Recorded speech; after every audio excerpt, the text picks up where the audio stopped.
तो परिवार के खर्चे भी कम होंगे, उनकी चिंता भी कम होगी। मैं इस योजना के लिए सभी देशवासियों को बधाई देता हूं और 70 साल से ऊपर के सभी बुजुर्गों को मैं भी यहां से प्रणाम करते हुए वय वंदना करता हूं। लेकिन साथ साथ मैं दिल्ली के 70 साल के ऊपर के जितने बुजुर्ग हैं और पश्चिम बंगाल के 70 साल के ऊपर के जितने बुजुर्ग हैं, उनसे क्षमा मांगता हूं कि मैं आपकी सेवा नहीं कर पाऊंगा। मैं उनसे क्षमा मांगता हूं कि मुझे पता तो चलेगा आपको कष्ट है, मुझे जानकारी तो मिलेगी, लेकिन मैं आपको सहाय नहीं कर पाऊंगा। और कारण, दिल्ली में जो सरकार है और पश्चिम बंगाल में जो सरकार है, वो इस आयुष्मान योजना से जुड़ नहीं रही है। अपने राजनीतिक स्वार्थ के लिए अपने ही राज्य के बीमार लोगों के साथ जुल्म करने की वृत्ति, ये प्रवृत्ति मानवता की दृष्टि से किसी भी तराजू पर खरी नहीं उतरती है। और इसलिए मैं पश्चिम बंगाल के बुजुर्गों की माफी मांगता हूं, मैं दिल्ली के बुजुर्गों की माफी मांगता हूं। देशवासियों की तो सेवा कर पा रहा हूं, लेकिन राजनीतिक स्वार्थ की वृत्ति की दीवारें मुझे दिल्ली के बुजुर्गों की सेवा करने से रोक रही है, पश्चिम बंगाल के बुजुर्गों की सेवा करने से रोक रही है। और मेरे लिए ये राजनीतिक पहलू से मैं बोल नहीं रहा हूं, भीतर एक दर्द होता है कि जिस दिल्ली से मैं बोल रहा हूं,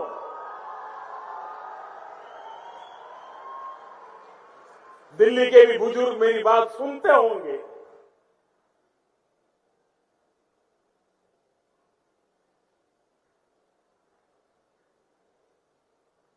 मेरे दिल में कितना दर्द होता होगा।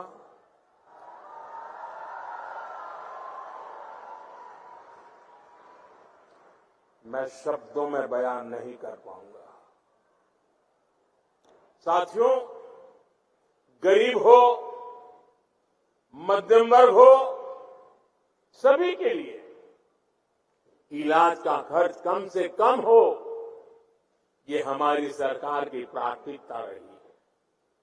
आज देश भर में 14,000 से ज्यादा पीएम जन औषधि केंद्र इस बात के साक्षी हैं कि हमारी सरकार कितनी संवेदनशीलता से काम कर रही है। जन औषधि केंद्रों पर 80% डिस्काउंट पर दवाइयां मिलती है। अगर ये जन औषधि केंद्र ना होते तो गरीबों को, मध्यम वर्ग को अब तक जो दवाइयां बिकी है, उसके हिसाब से मैं कह सकता हूं कि 30,000 करोड़ रुपया उनका दवाइयों के लिए ज्यादा खर्च हुआ होता, उनके 30,000 करोड़ रुपए बचे, क्योंकि जन औषधि केंद्र से दवाई मिली, 80% डिस्काउंट में मिली। आप जानते हैं, हमने स्टेंट और नी इम्प्लांट में जैसे उपकरणों को सस्ता किया है। अगर ये निर्णय भी ना लिया होता तो सामान्य मानवी पर, जिन्होंने ये ऑपरेशन करवाए हैं, उनको 80,000 करोड़ रुपए ज्यादा खर्च करना पड़ता। ये हमारे प्रयासों का परिणाम है कि उनके 80,000 करोड़ रुपए बचे हैं। मुफ्त डायलिसिस की योजना से भी लाखों मरीजों का हजारों करोड़ रुपए का खर्च बचा है। हमारी सरकार जानलेवा बीमारियों से रोकथाम के लिए मिशन इंद्रधनुष अभियान चला रही है। इससे न सिर्फ गर्भवती महिलाओं की जिंदगी बच रही है, नवजात शिशुओं का जीवन बच रहा है, बल्कि वो गंभीर बीमारियों की चपेट में आने से भी बच रहे हैं।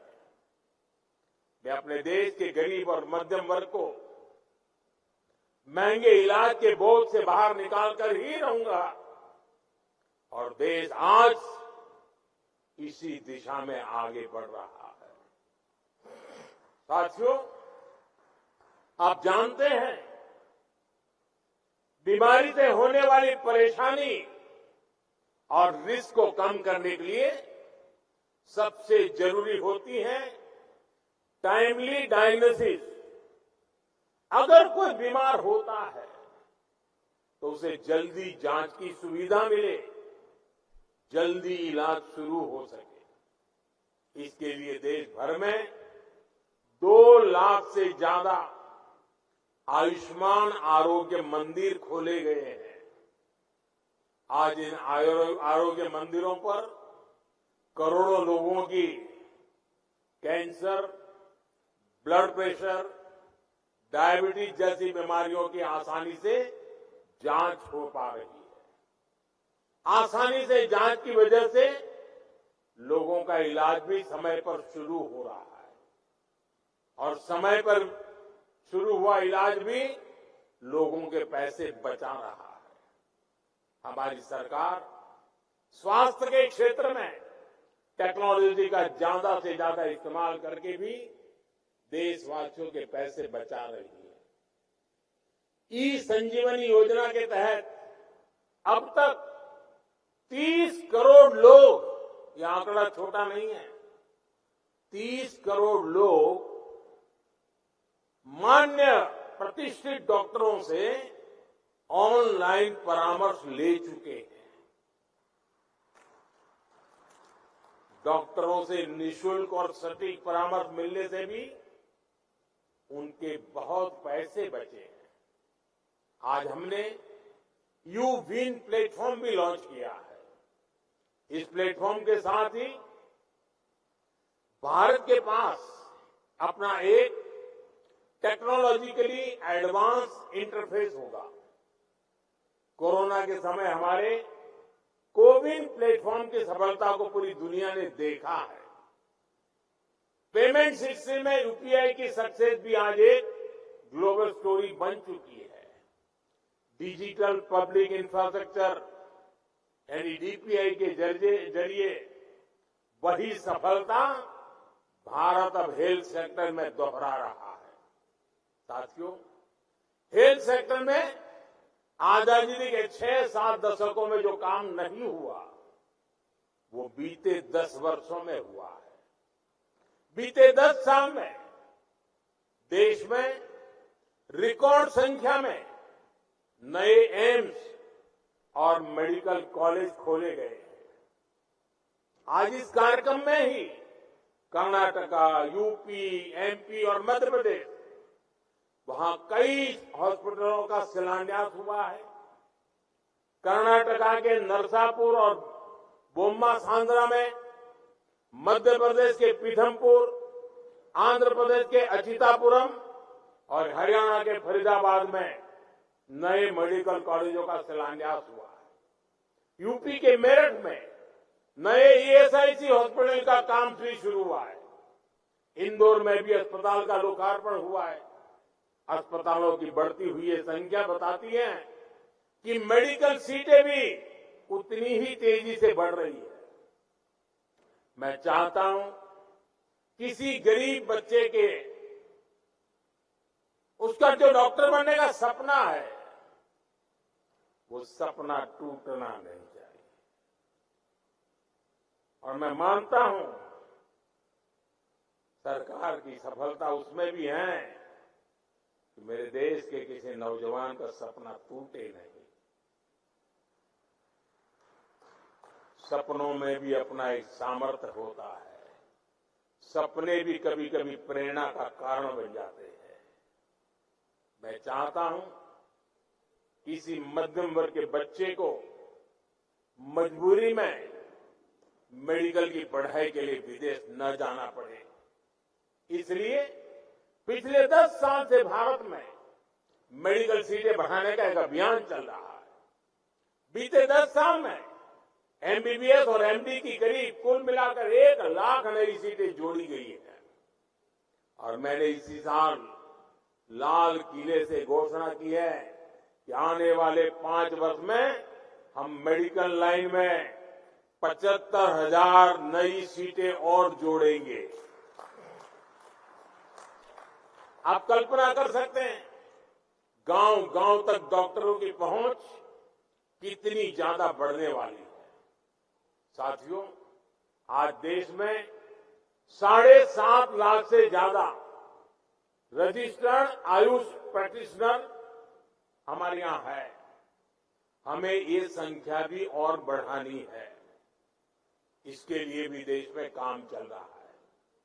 आज दुनिया भारत को मेडिकल और वेलनेस टूरिज्म के एक बहुत बड़े सेंटर के रूप में भी देखती है। पूरी दुनिया से लोग योग, पंचकर्म और मेडिटेशन के लिए भारत आते हैं। आने वाले समय में ये संख्या और तेजी से बढ़ेगी। हमारे युवाओं को, हमारे आयुष प्रैक्टिशनर्स को इसके लिए तैयार होना होगा। Preventive cardiology, Ayurvedic orthopaedics, Ayurveda sports medicine और आयुर्वेद रिहैब सेंटर्स, ऐसी कितनी ही फील्ड में भारत ही नहीं बल्कि अलग अलग देशों में भी आयुष प्रैक्टिशनर्स के लिए अपार अवसर बन रहे हैं। हमारे युवा इन अवसरों के जरिए न केवल खुद आगे बढ़ेंगे बल्कि मानवता की बहुत बड़ी सेवा भी करेंगे। साथियों, 21वीं सदी में विज्ञान ने मेडिसिन की फील्ड में अभूतपूर्व प्रगति की है। जिन बीमारियों को पहले असाध्य माना जाता था, आज उनके इलाज मौजूद है। दुनिया ट्रीटमेंट के साथ ही वेलनेस को महत्व दे रही है। और वेलनेस की बात होती है, जब आरोग्यता की बात होती है, तो इसमें भारत के पास हजारों वर्ष पुराना अनुभव है। आज समय है हम अपने इस प्राचीन ज्ञान को मॉडर्न साइंस के नजरिए से भी प्रमाणित करें। इसलिए मैं लगातार एविडेंस बेस्ड आयुर्वेद की बात कर रहा हूं। आयुर्वेद में पर्सनलाइज्ड ट्रीटमेंट प्रोटोकॉल्स का इतना गंभीर ज्ञान है, लेकिन आधुनिक विज्ञान के नजरिए से इस दिशा में पहले ठोस कंक्लूसिव वर्क नहीं हुई। मुझे खुशी है कि आज इस दिशा में देश एक अहम अभियान लॉन्च कर रहा है। ये अभियान है प्रकृति परीक्षण अभियान। ये प्रकृति परीक्षण अभियान, क्योंकि हम देखते हैं कोई पेशेंट होगा, आयुर्वेद के कारण अच्छा हो गया, परिणाम दिखता है, प्रमाण अवेलेबल नहीं होता है।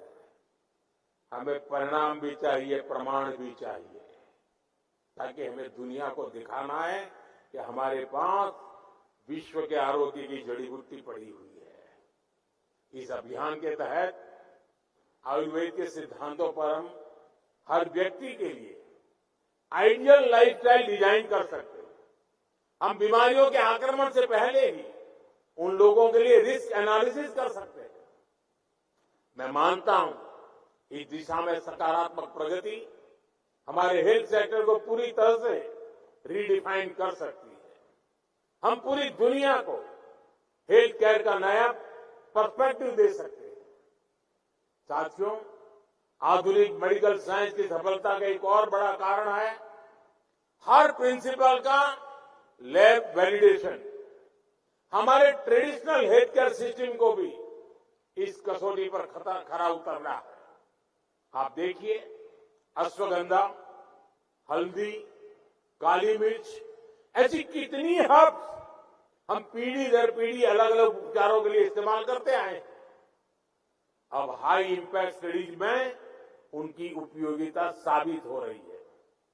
इसलिए आज दुनिया में अश्वगंधा जैसी औषधियों की मांग तेजी से बढ़ी है। इस दशक के अंत तक अश्वगंधा एक्सट्रैक्ट की मार्केट करीब $2.5 बिलियन तक पहुंचने का अनुमान है। आप कल्पना कर सकते हैं, लैब वैलिडेशन के जरिए हम इन हब्स का वैल्यूएशन कितना बढ़ा सकते हैं, हम कितना बड़ा मार्केट खड़ा कर सकते हैं। इसलिए साथियों, आयुष की सफलता का प्रभाव केवल हेल्थ सेक्टर तक सीमित नहीं है, इसे एक और भारत में नए अवसर बन रहे हैं। दूसरी ओर ग्लोबल वेलबीइंग के प्रयासों को भी बल मिल रहा है।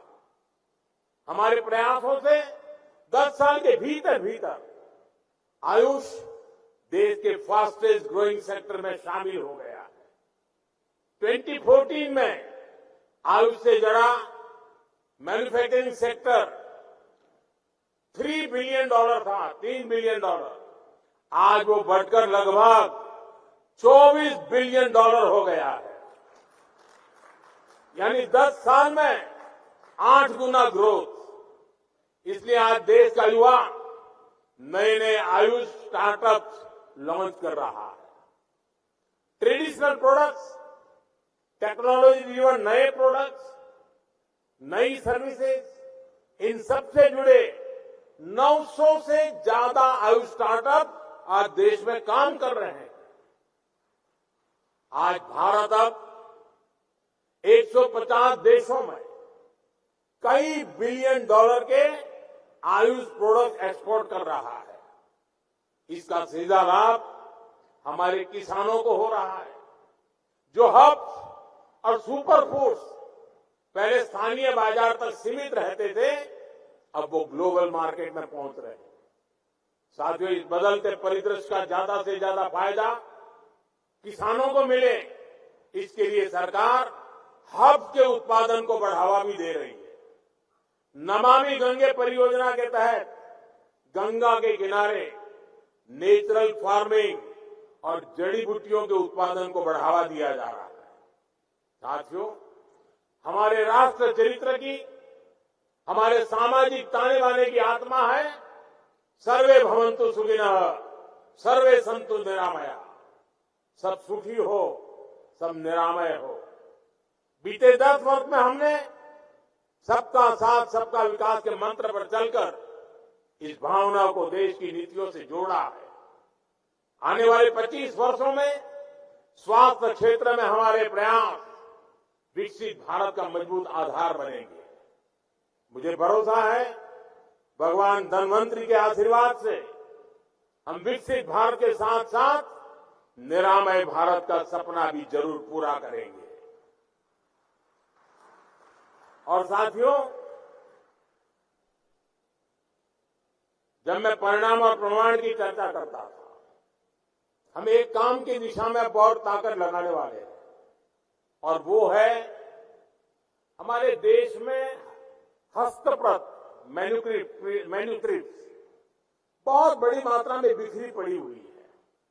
आयुर्वेद से जुड़ी हुई पर ऐसी मैन्युस्क्रिप्ट बहुत स्थानों पर बिखरी पड़ी हुई है। अब देश अपनी इस विरासत को संजोने के लिए मिशन मोड पे काम करने वाला है। ऐसे सारा जो ज्ञान का भंडार पड़ा हुआ है, कई शिलालेखों में होगा, कई ताम्रपत्र पे होगा, कई हस्तलिखित प्रतियों में होगा, उन सबको इकट्ठा करने का काम, और अब तो आर्टिफिशियल इंटेलिजेंस का युग है, इसको हम उसी तरह टेक्नोलॉजी से जोड़ना चाहते हैं तो उस ज्ञान में से क्या चीजें नई हम निकाल सकते हैं, तो उस दिशा में भी एक बहुत बड़ा काम हम करने के लिए जा रहे हैं। साथियों, आज के अवसर पर मैं फिर एक बार देश के 70 साल से ऊपर के सभी महान बुजुर्गों को वय वंदना करते, उनको प्रणाम करते हुए आप सबको बहुत बहुत बधाई देता हूं।